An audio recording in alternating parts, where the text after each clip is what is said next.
It's my pleasure now to welcome a special guest to The Truth, Gregg Phillips. He is the co-founder of True the Vote.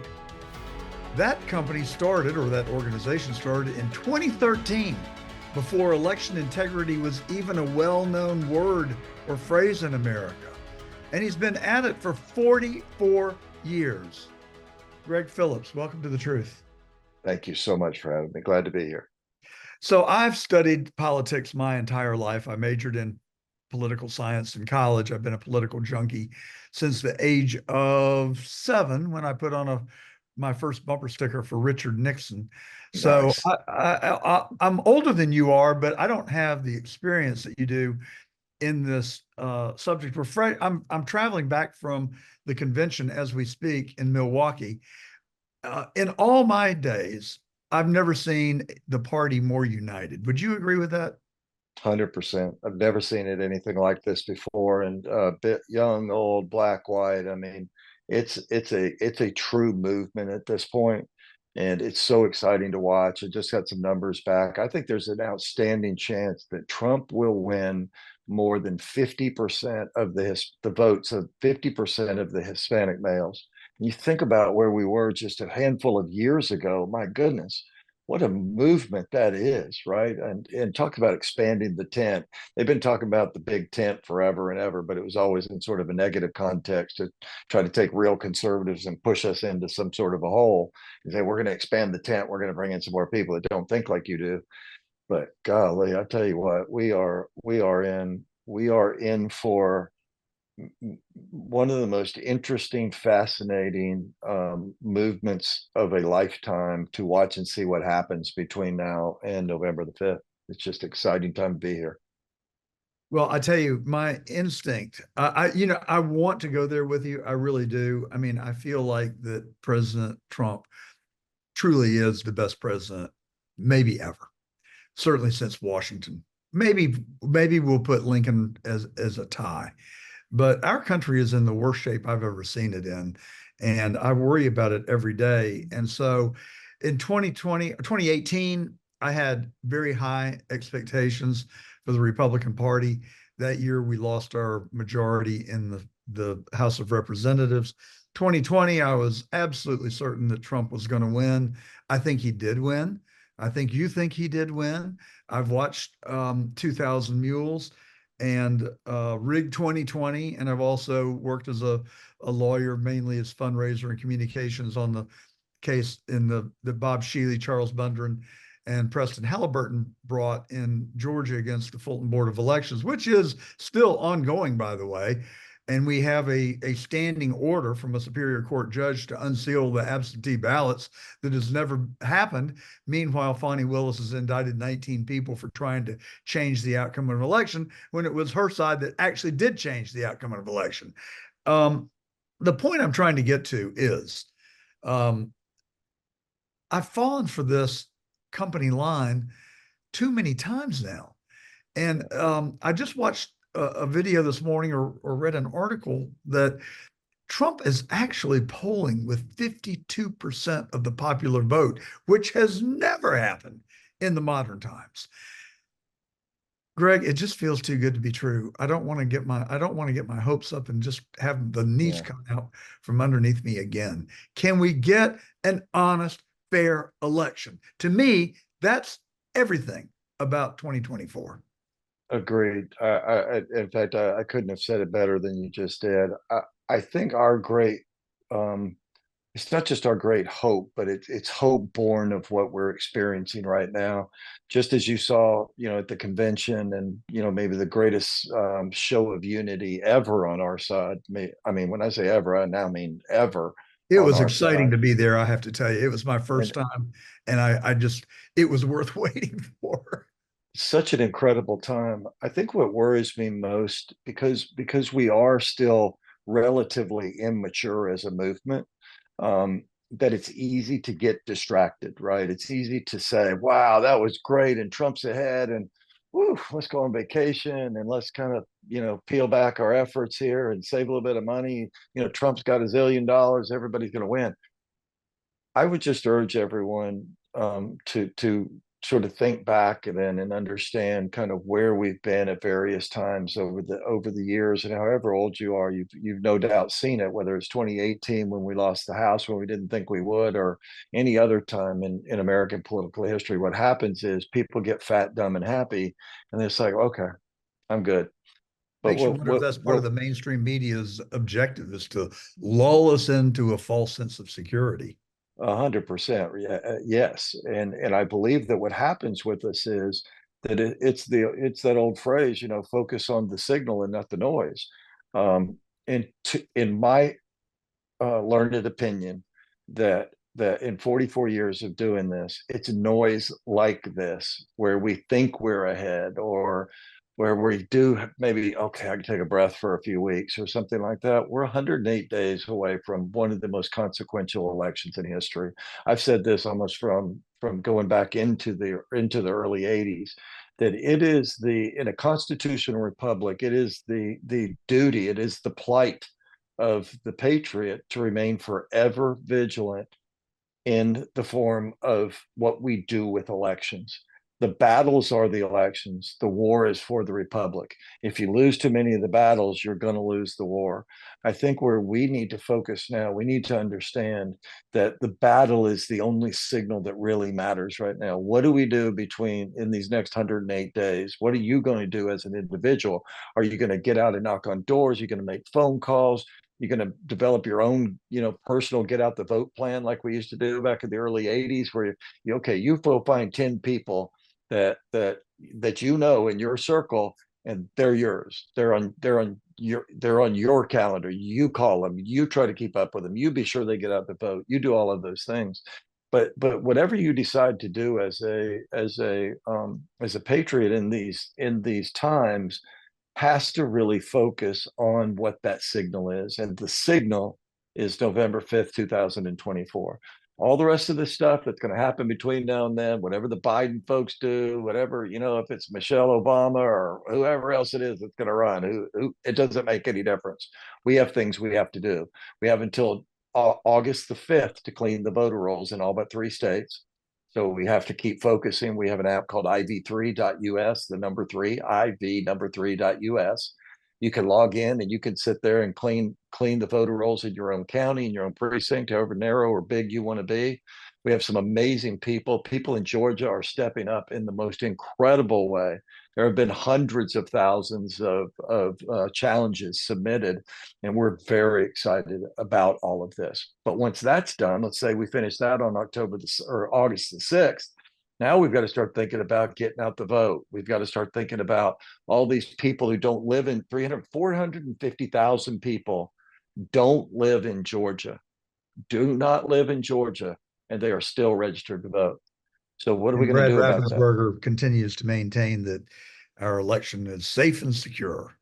Yeah, and which is ridiculous. I mean, in our big lawsuit where Stacey Abrams, Mark Elias, and the Biden Justice Department sued us over the challenging of voter rolls, we had 364,000 voters that we challenged on December the 15th of 2020. So just before those runoffs where your two senators were being elected. But think about the timing here. The way this works, just to refresh everybody's memory, you have an election, and then the Secretary of State has to canvass the individual counties. And what that canvassing is really just counting what are your votes. And so when all the canvassing comes in, then they look at it, they add them back up, they check them, they do whatever. And assuming there are no lawsuits, of which there were 2 in Georgia, that made them do the audit and then do the recounting again. And that took them all the way up until December the 11th, I think, that they finally certified it. I think But remember, listen to these dates. On December the 11th, they certified an election that they knew was false. And here's how we know they knew. On December the 13th, 2 days after the certification, Catherine, my partner, Catherine, our PR person, and a whole stack of people went to Raffensperger's office and said these words: "We're working on a challenge, a massive statewide challenge that will go across the state, and it's big." Raffensperger said, "How big?"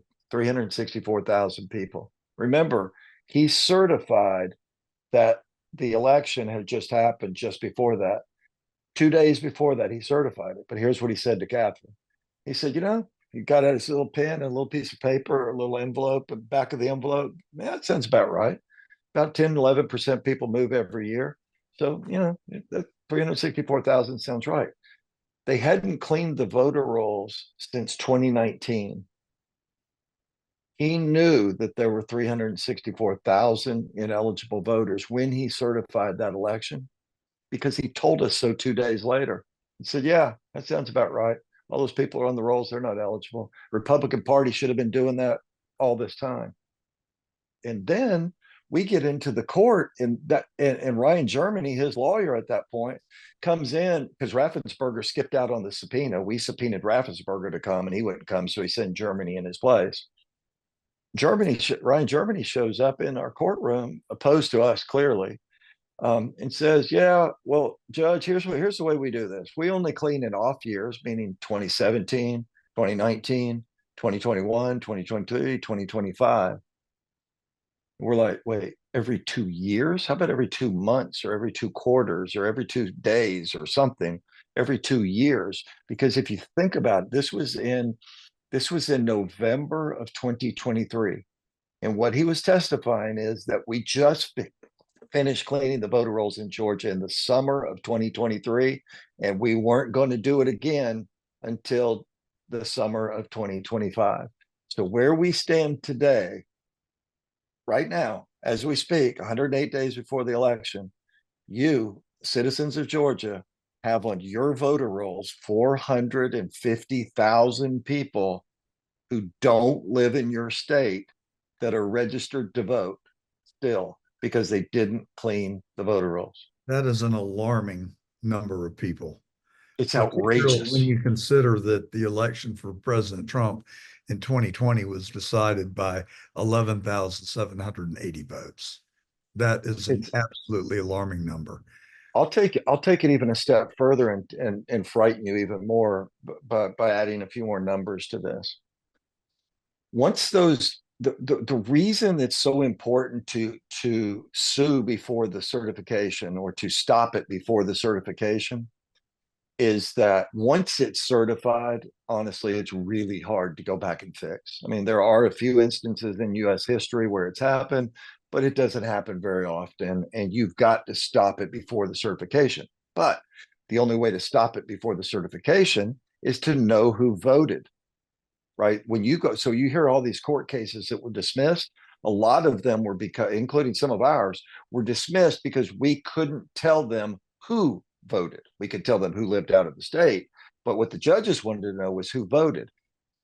All that certification happened in December. The runoff election happened on January 6th or January 5th.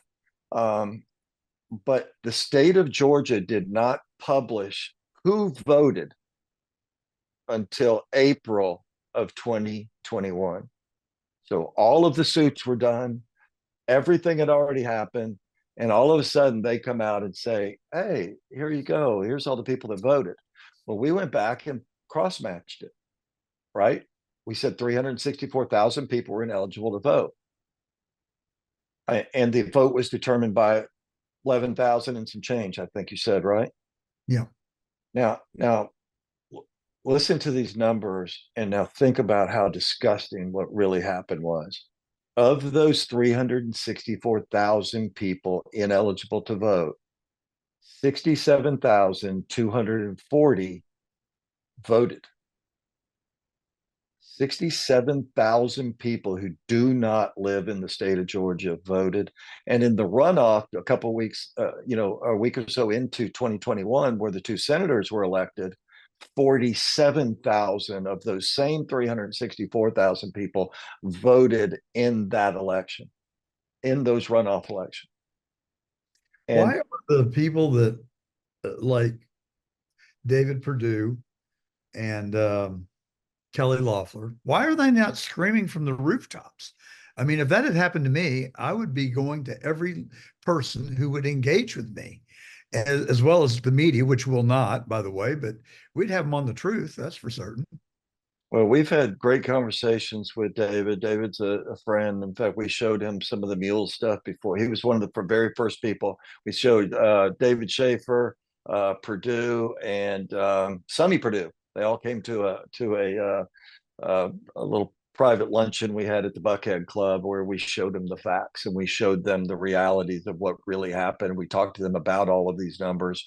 We even talked to them about some of the mules related stuff that had begun to kind of leak itself out at that point, and really had an opportunity to really share with them. Schaefer had been aware of it for quite some time and was very helpful to us. I just have enormous respect for David Schaefer, and what he's going through is just unheard of. But we had a very interesting conversation with Sonny and David Perdue about this topic. I haven't spoken directly with Senator Loeffler about it, but I have spoken with some of her people about the topic. And it's really one of those things that you really have to be focused on the numbers, right? Okay, I'm going to come talk to you about numbers, and just here's the timeline. On January 5th or January 3rd this happened, on this happened, and just show it to them, and then say when we knew certain things, because Raffensperger admitted to us 2 days after the certification that there were 364,000 people or so that were ineligible to vote. And oh, by the way, on that famous call that he had that weekend at New Year's, that Trump had the call with Raffensperger, the famous call where Sure. all the people were on. Remember what he told Trump? Trump brought up all of the dirty voter rolls, and Raffensperger said the words, "There's nothing to see there. There's nothing to see there." He had just admitted it to So he us. knowingly lied He had just and has admitted it continued to to. us. Yeah.